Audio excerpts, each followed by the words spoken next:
Ram Ram and hello everyone. तो इस समय गोल्ड का सीजन चल रहा है। अरे नहीं नहीं, वो वाला गोल्ड नहीं, वो गोल्ड तो बहुत महंगा हो गया है। लेकिन ये बात कर रही हूँ मैं खाने वाले गोल्ड की, यानी कि मैंगो की। जी हाँ, ये वही गोल्ड है जो इस समय सबके घरों में दिख रहा है। तो आज लेकर आई हूँ इस सीजन की सबसे पॉपुलर डिश, जो है मैंगो चीज केक। तो चलिए एक कंप्लीट डिटेल रेसिपी के साथ शुरू करेंगे। यहाँ पर सबसे पहले मैंने कुछ बिस्किट्स ले लिए हैं। ट्रेडिशनली तो इसमें ग्राम बिस्किट्स यूज होते हैं, बट मैंने यहाँ पर लिया हुआ है मारिया गोल्ड, या फिर आप ले सकते हैं कोई भी डाइजेस्टिव बिस्किट्स। इसे किसी भी आप जिपलॉक बैग में डाल लीजिए और क्रश कर लीजिए, या फिर आप मिक्सर जार में डालकर भी उसका फाइन पाउडर बना सकते हैं। आप चाहें तो होममेड कुकीज भी यूज कर सकते हैं। तो चलिए अब इस पाउडर में हम मिला लेंगे थोड़ा सा घी। आप चाहें तो इसकी जगह पे मेल्टेड बटर भी यूज कर सकते हैं। साथ ही मैं डालूंगी थोड़ा सा मिल्क, और इसे हम अच्छे से मिक्स कर लेंगे ताकि ये बाइंडिंग कंसिस्टेंसी में आ जाए, क्योंकि इसे हमें सेट करना है हमारी केक टिन में। साथ ही इस क्रस्ट को सेट करने के लिए मैंने यूज किया हुआ है स्प्रिंग फॉर्म केक टिन। इससे चीज केक की जो डिमोल्डिंग होती है वो बहुत ईजी होती है। तो अब हम बिस्किट का जो मिक्सचर है उसको हम अपनी केक टिन में डाल लेंगे और उसे टैप करते हुए अच्छे से सेट कर लेंगे। इस प्रोसेस को हमें बहुत ही अच्छे से करना है ताकि जो भी हमारा मिक्सचर है वो अच्छे से सेट हो जाए। हल्के हाथों से दबाते हुए इसे हम सेट कर लेंगे, या फिर आप किसी ग्लास का भी यूज कर सकते हैं इस तरह से, जिससे हमारा बिस्किट का बेस अच्छे से सेट हो जाए बॉटम में। इसे बहुत ही हल्के हाथों से प्रेस करिए, और साथ ही इसे हमें बिल्कुल इवन सेट करना है। सेट करने के बाद इसे हम आधे से 1 घंटे के लिए फ्रिज में रख देंगे सेट होने के लिए। तो जब तक ये फ्रिज में अच्छे से सेट होगा, अब हम तैयारी कर लेंगे हमारे दूसरे इंग्रेडिएंट की, जो है मैंगो। मैंगो आप कोई सा भी ले सकते हैं, आपके एरिया में जो भी अवेलेबल है, चाहे वो अल्फांसो हो, रत्नागिरी हो, या फिर तोतापरी हो, या फिर बादाम सफेदा, कोई सा भी मैंगो आप यूज कर सकते हैं। बस याद रखिए कि वो मैंगो थोड़ा सा मीठा होना चाहिए। तो यहाँ पर मैंने एक मैंगो ले लिया है और उसके छोटे छोटे से पीसेस कट कर लिए हैं। अब इस पीसेस को हम एक ब्लेंडर जार में डाल के उसकी एक फाइन प्यूरी बना लेंगे। वजन में ये मैंगो अप्रॉक्स 300 से 400 ग्राम का था, तो आप अकॉर्डिंगली मैंगोज ले सकते हैं। यहाँ पर ये 1 कप के अराउंड हमारी प्यूरी बनकर तैयार हुई है। तो चलिए चलते हैं अब नेक्स्ट स्टेप की तरफ। यहाँ पर मैंने व्हिप क्रीम लिया हुआ है, ये सेमी सॉलिड फॉर्म में है। इसे मैंने फ्रिज से निकाल कर थोड़ी देर के लिए बाहर रख दिया था। याद रहे कि ये बिल्कुल ठंडी होनी चाहिए, वरना आप इसको अच्छे से व्हिप नहीं कर पाएंगे। मेरा किचन टेरेस पे है, जिसकी वजह से मुझे बहुत प्रॉब्लम होती है किसी भी ठंडी चीज को सेट करने में, क्योंकि ये समर का टाइम चल रहा है और चीजें बहुत जल्दी मेल्ट हो जाती हैं। तो यहाँ पर मैंने प्रोसेस बहुत फास्ट किया हुआ है। इसे हमें सॉफ्ट पीक आने तक व्हिप करना है। ये देखिए, आप देख सकते हैं कि ये कितना ही स्मूथ लग रहा है। अभी इस स्टेज पे हम अपने हैंड ब्लेंडर को बंद कर देंगे और स्पैचुला की मदद से इसको एक तरफ करके एक साइड रख देंगे। अब एक बोल में हम लेंगे हमारा क्रीम चीज। क्रीम चीज आपका रूम टेम्परेचर पे होना चाहिए। अब इसे हम बोल में निकालने के बाद स्पैचुला से थोड़ा सा मिक्स कर लेंगे, जिससे ये एक स्मूथ कंसिस्टेंसी में आ जाए। अब क्रीम चीज को भी हम हैंड ब्लेंडर से अच्छे से व्हिप कर लेंगे। 1 से 2 मिनट के लिए इसे हम हाई स्पीड में व्हिप करेंगे, जिससे कि हमारी जो क्रीम चीज है वो एकदम स्मूथ हो जाए, उसमें एयर फॉर्म हो जाए और उसका टेक्सचर बहुत ही लाइट हो जाए। तो देखिए, यहाँ पे हमारी क्रीम चीज भी अच्छे से व्हिप हो चुकी है। इसको हम एक स्पैचुला से एक तरफ कर लेंगे। आप देख सकते हैं कि इसका टेक्सचर भी पहले से कितना फ्लफी हो चुका है, कितना एयरी हो गया है। अब इसमें हम मिला देंगे हमारी व्हिप की हुई क्रीम। तो यहाँ पर मैंने जो क्रीम चीज लिया था वो 200 ग्राम था, और जो इसमें व्हिप क्रीम मिलाई है वो अप्रॉक्स 1.5 कप मिलाई हुई है व्हिप होने के बाद।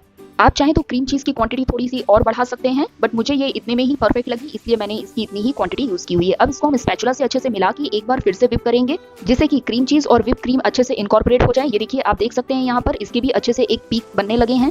इसे हम हाई स्पीड पर 1 मिनट के लिए ही व्हिप करेंगे, जिससे कि बस ये अच्छे से मिक्स हो जाए। याद रहे कि हमें ओवर व्हिप नहीं करना है, वरना इसमें जो एयर फॉर्म होती है वो खत्म होने लगती है। अब इसे हम 2 इक्वल पार्ट में डिवाइड कर लेंगे।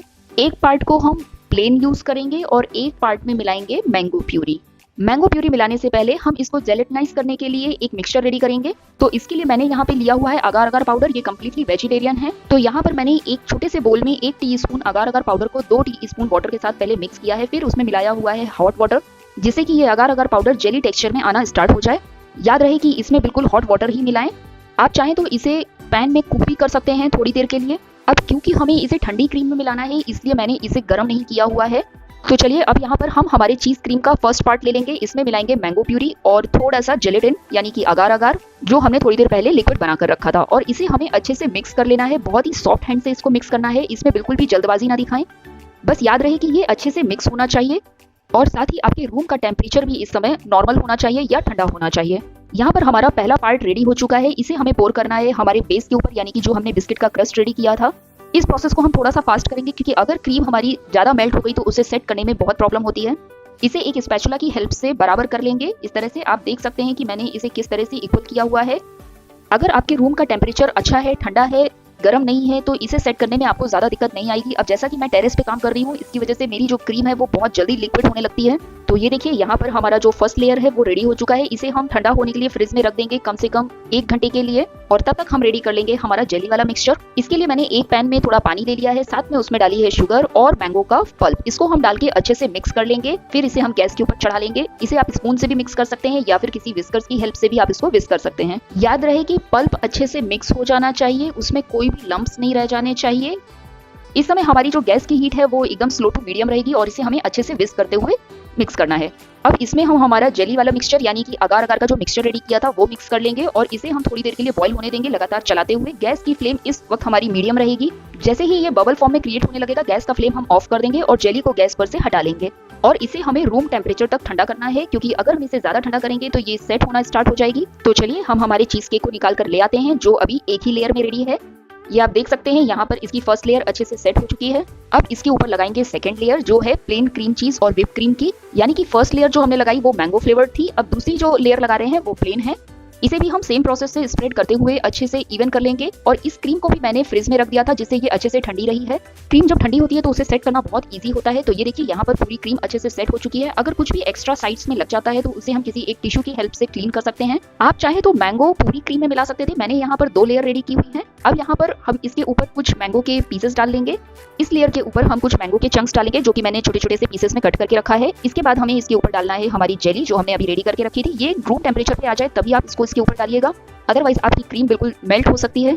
जेली की थिकनेस आप अपने हिसाब से सेट कर सकते हैं। अगर आपको पतली लेयर चाहिए तो आप कम जेली डालिए, अगर आपको थिक लेयर चाहिए तो आप उसमें ज्यादा जेली डाल सकते हैं। तो जेली पोर करने के बाद मोल्ड को थोड़ा हल्के हाथों से टैप कर लीजिए, जिससे कि अगर इसमें कोई एयर रह गई हो तो वो रिलीज हो जाएगी। तो अब हमारा चीज केक फ्रीज में जाने के लिए तैयार है। तो आप देख सकते हैं हमारा गोल्डन मैंगो चीज केक यहाँ पर ऑलमोस्ट रेडी है। किसी भी गोल्ड से ये बिल्कुल कम नहीं है। तो अब इस गोल्ड को किसी क्लिंग रैप या फिर एल्युमिनियम फॉइल से कवर करके फ्रिज में रख दीजिए 3 से 4 घंटे के लिए, या फिर ओवरनाइट। तो ओवरनाइट सेट होने के बाद मेरा चीज केक आ चुका है डीमोल्डिंग के लिए। इसका क्लिंग रैप निकाल लेते हैं और देखिए ये यहाँ पर कितना ही गोल्डन दिख रहा है, कितना ही प्रिटी दिख रहा है। यकीन मानिए ये बहुत ही डिलीशियस, बहुत टेम्पटिंग दिख रहा है। तो चलिए समय आ गया है इसे डीमोल्ड करने का। ये जो स्प्रिंग फॉर्म मोल्ड रहते हैं इन्हें डीमोल्ड करना बहुत ईजी होता है। इसकी रिंग को हम इजीली पुल ऑफ कर सकते हैं और हमारा केक बहुत ही अच्छे से निकल सकता है। आप देख सकते हैं कि कितनी ही आसानी से केक को हम निकाल सकते हैं, रिंग को भी हम पुल ऑफ कर सकते हैं। यहाँ पे मैंने एक मिस्टेक की हुई है, आप बताइएगा वो मिस्टेक क्या है। तो ये देखिए यहाँ पे हमारा चीज केक निकल आया है, हमारा mango cheese cake, golden cheese cake. ये बहुत ही टेम्पटिंग दिख रहा है, बहुत ही अच्छा दिख रहा है। इसकी तीनों लेयर्स बहुत ही अच्छी दिख रही हैं, इंक्लूडिंग जेली। यूं तो मेरा मन कर रहा है इसको तुरंत ही कट करूं और मैं खा जाऊं, लेकिन आप लोगों के लिए बनाया है इसलिए इसे डेकोरेट करना तो बनता है। तो यहाँ पर इसे टॉपिंग करने के लिए मैंने मैंगो के कुछ स्कूप्स निकाल के रखे हुए हैं, साथ ही यूज किया है वाटरमेलन के कुछ स्कूप्स, जिससे कि ये देखने में बहुत ही प्रिटी लगे। और साथ में लगाएंगे यहाँ पर थोड़ी सी मिंट लीफ।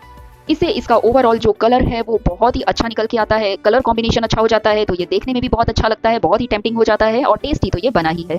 टेरेस पर किचन सेटअप होने की वजह से इसे मैनेज करना बहुत डिफिकल्ट है, बहुत ही ज्यादा ये कॉम्प्लिकेट हो जाता है जब हम किसी ठंडी चीज के साथ काम करते हैं। कि प्रेजेंट टाइम का टेम्परेचर है 43 डिग्री और इसे मैनेज करना कितना डिफिकल्ट है ये आप समझ सकते हैं। तो इसे जल्दी से कट कर लेते हैं। फर्स्ट कट के बाद जब हम उसी नाइफ को सेकंड कट के लिए यूज करेंगे तो याद रहे कि उस नाइफ को आप अच्छे से पहले पोंछ लीजिए, फिर आप सेकंड कट लगाइएगा। तो यहाँ पर हमारा मैंगो चीज केक का स्लाइस निकल चुका है। ये बहुत ही टेम्पटिंग दिख रहा है और इससे पहले कि ये मेल्ट हो जाए मुझे इसे जाकर फ्रिज में रखना होगा। ये जल्दी से ठंडा करके मैं जल्दी ही वापस आऊंगी इसे कट करके आपको दिखाने। तो ये देखिए मेरे मैंगो चीज केक के साथ क्या हो गया और मुझे बहुत ही ज्यादा बुरा लग रहा है। फ्रिज में रखते टाइम ये थोड़ा सा हाथ से स्लिप हो गया। I am very sorry everyone कि मैं आपको इसका फाइनल लुक नहीं दिखा पाई, लेकिन यकीन मानिए इसके टेस्ट में कोई भी चेंजेस नहीं आए। रेसिपी पसंद आई हो तो लाइक करें, कमेंट करें, सब्सक्राइब करके ही जाएं। Thank you.